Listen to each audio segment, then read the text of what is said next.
Ramdan Effendi atau yang dikenal dengan Anton Medan, Senin siang menemui Kapolda Metro Jaya.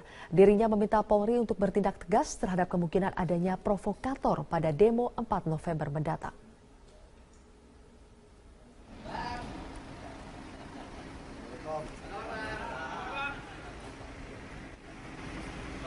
Ketua Persatuan Islam Tionghoa Indonesia Ramdan Effendi atau yang lebih dikenal dengan Anton Medan, Senin siang datang untuk menemui Kapolda Metro Jaya Irjen Pol Muhammad Iryawan. Kedatangan Anton untuk membahas rencana demo besar-besaran dari sejumlah organisasi massa muslim pada 4 November mendatang di Ibu Kota Jakarta. Pada dasarnya Anton tidak keberatan dengan unjuk rasa, asalkan tidak mengedepankan isu SARA. Untuk itu Anton meminta Polri tegas jika dalam demo tersebut disusupi provokator yang ingin memecah belah bangsa Indonesia.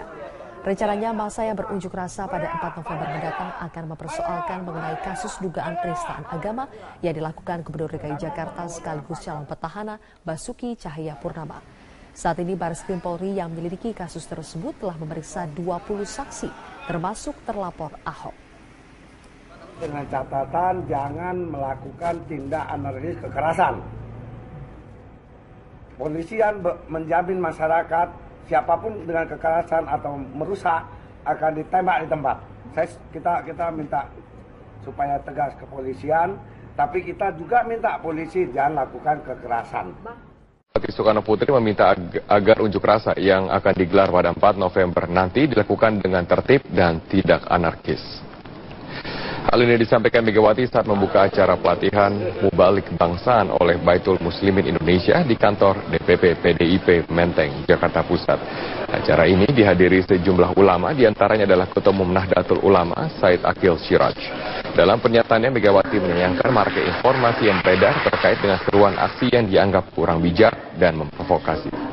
Ketua Umum PDI Perjuangan tersebut juga mengkhawatirkan jika isu SARA dan unjuk rasa yang akan digelar justru dimanfaatkan oleh pihak-pihak yang ingin memecah belah bangsa. Para pengunjuk rasa diminta untuk menyuarakan aspirasinya dengan tertib dan tidak bertindak melanggar aturan. Nanti tanggal 4 itu yang dikatakan bahwa akan jihad, akan segala begini sudah memasukkan orang-orang yang akan bertindak dengan kekerasan. Terus saya bilang, ini pemerintah Republik Indonesia tidak bisa diinjak-injak seperti begitu saja. Ada hadiah yang silakan, tapi jangan bikin keonaran dan sebagainya.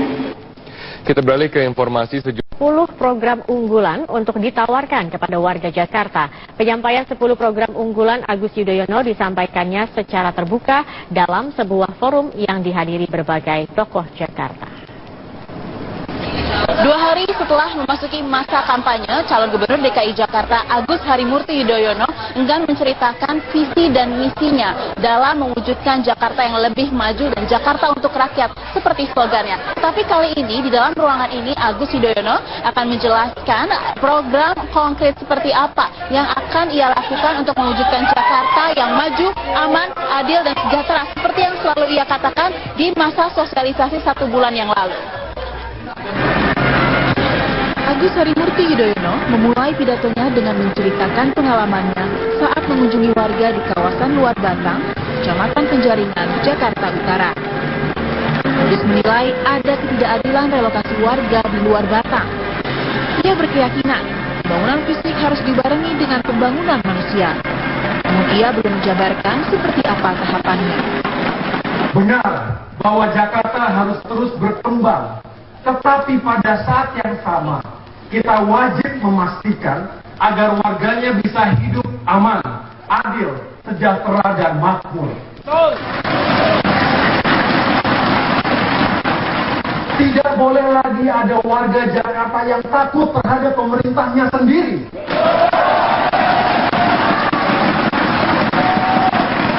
Atau khawatir diperlakukan dengan tidak adil. Berkali-kali Agus mengulangi jargonnya, Jakarta untuk rakyat. Untuk mewujudkannya, ia mencanangkan 10 program unggulan, antara lain bantuan kepada kaum miskin, penciptaan lapangan kerja, dan peningkatan kesejahteraan guru. Berbagai kalangan, termasuk anak muda, datang menghadiri kampanye ini. Beragam tanggapan muncul, mulai dari program yang baik namun belum cukup konkret, hingga rasa pesimistis karena tantangan berat yang menghadang. Karena kalau hanya kampanye sekedar meningkatkan keamanan, meningkatkan kesejahteraan itu udah biasa gitu. Jadi harus benar-benar program yang sudah konkret yang ketika dia kepilih, besoknya udah langsung bisa diimplementasikan. Harus kerja keras karena dengan rakyat Jakarta yang banyak dan ini ibu kota pasti nggak akan semudah itu untuk mewujudkan semua program itu. Agus Silvi mempunyai waktu hingga 11 Februari mendatang untuk meyakinkan warga DKI Jakarta dengan programnya. Pasalnya, indeks demokrasi DKI Jakarta di atas 80%, yang artinya sebagian besar warga adalah pemilih rasional yang mendasarkan pilihan pada gagasan yang konkret. Dari Jakarta, Nadia Atmaji, Adam Alamsyah, Metro TV. Sandiaga Uno melantik Dewan Pakar Pemenangan yang bertujuan untuk merumuskan dan mencari solusi masalah Jakarta. Dewan Pakar Anies Sandi beranggotakan 17 orang dari berbagai latar belakang seperti hukum, perkotaan, lingkungan, ekonomi, hingga media. Salah seorang Dewan Pakar adalah Adnan Pandu Praja yang merupakan mantan Wakil Ketua KPK. Adnan Pandu fokus pada bidang hukum tindak pidana korupsi.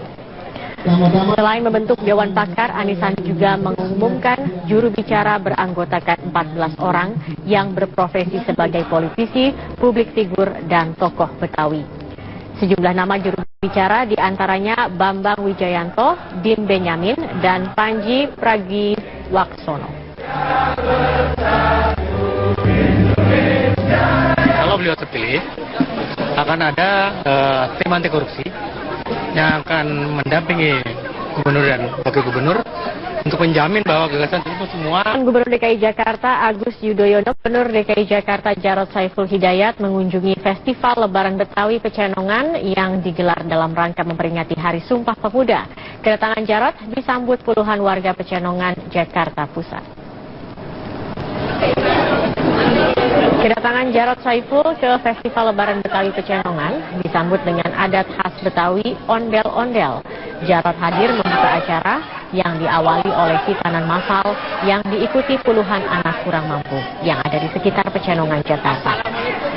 Selain itu, Jarod juga turut menyapa puluhan pedagang binaan UMKM Jakarta Pusat yang berjualan di sepanjang Jalan Raya Pecenongan. Dan bagaimana ini penggunaan untuk packaging ya, produk-produk UMKM yang bagus, brand yang bagus ya. Jadi saya bilang sama ibunya begitu untuk daftar ke kita ya, kasih alamat di mana produksinya seperti apa, sehingga kita bisa kemas yang bagus begitu, dan kemudian kita bisa pasarkan, kita bisa distribusikan. Jadi ini saya lebih suka pada melihat wisata kulinernya bagus di samping budaya Betawi terutama ya.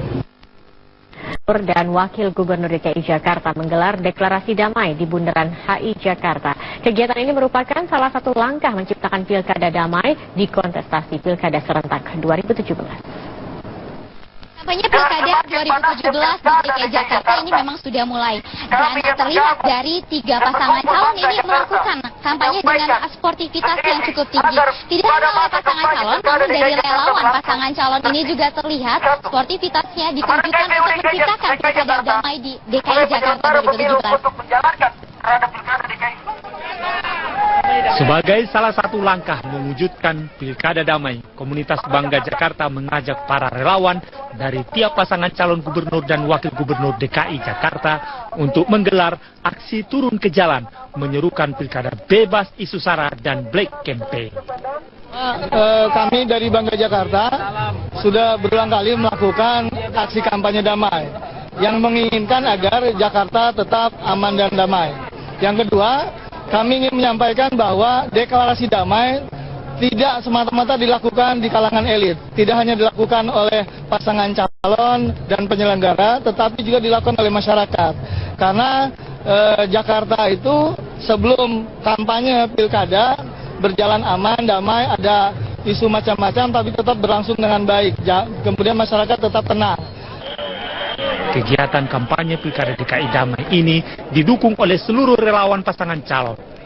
Para relawan menyambut baik upaya sportivitas dalam kampanye yang dilakukan bukan hanya oleh elit parpol atau pasangan calon, melainkan seluruh relawan dan tim sukses.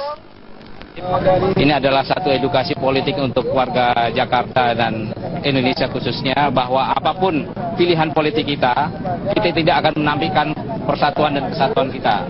Dan kewajiban kita semua adalah menjaga keamanan dan termasuk menjaga Jakarta ini agar tetap aman damai untuk semua suku etnis dan maupun agama. Acaranya pemilu, beda dengan koordinat agama gitu.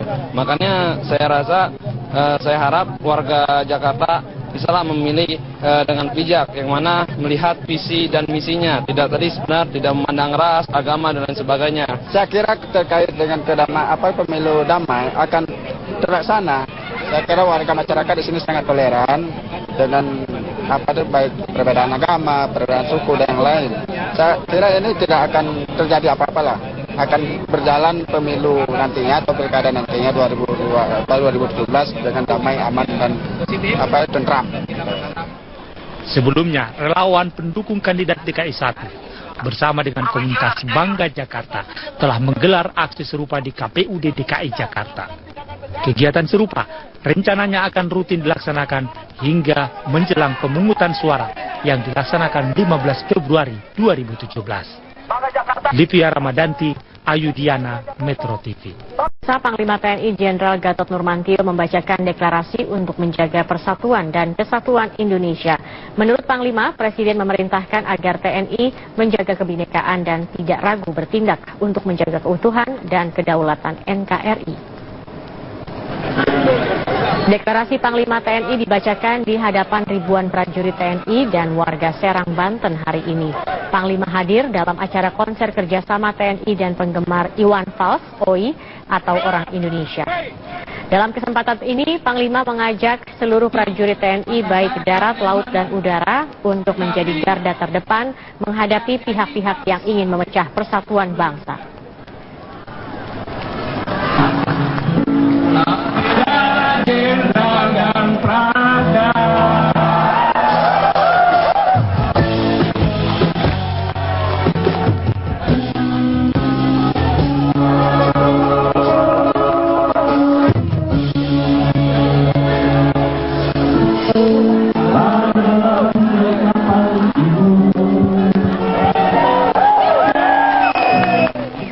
TNI adalah satu, yakni tentara nasional yang bisa berdiri tegak di atas semua golongan, mengatasi kepentingan pribadi dan kelompok yang mempersatukan ras, suku, dan agama dalam mewujudkan cita-cita kemerdekaan. Presiden juga memerintahkan agar TNI terus menjaga kebinekaan Tunggal Ika. Karena hanya itu, Indonesia bisa menjadi bangsa majemuk yang kuat dan solid. Panglima tertinggi TNI juga menekankan bahwa TNI harus berada dalam garda terdepan dalam mengelola dan menjaga kebinekaan Tunggal Ika. Untuk itu, sebagai alat negara, TNI tidak akan mentolerir gerakan-gerakan yang ingin memecah belah bangsa, mengadu domba bangsa dengan provokasi, dengan politisasi sara. TNI akan menjadi garda terdepan untuk menghadapi setiap kekuatan yang ingin mengganggu persatuan dan kesatuan bangsa.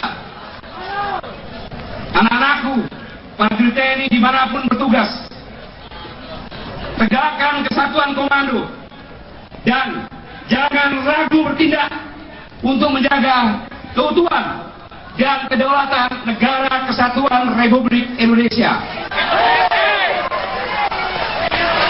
Para panglima dan komandan, kutitipkan prajuritmu. Mereka adalah anak-anakku. Pimpin mereka dengan segenap hati dan pikiranmu. Semoga Tuhan Yang Maha Esa, Allah Subhanahu wa Ta'ala, membimbing, melindungi, dan memberi mujizat setiap langkah pengabdian terbaik kita untuk Negara Kesatuan Republik Indonesia yang sangat-sangat kita cintai bersama. Selamat bertugas, selamat berjuang. Demikianlah headline news untuk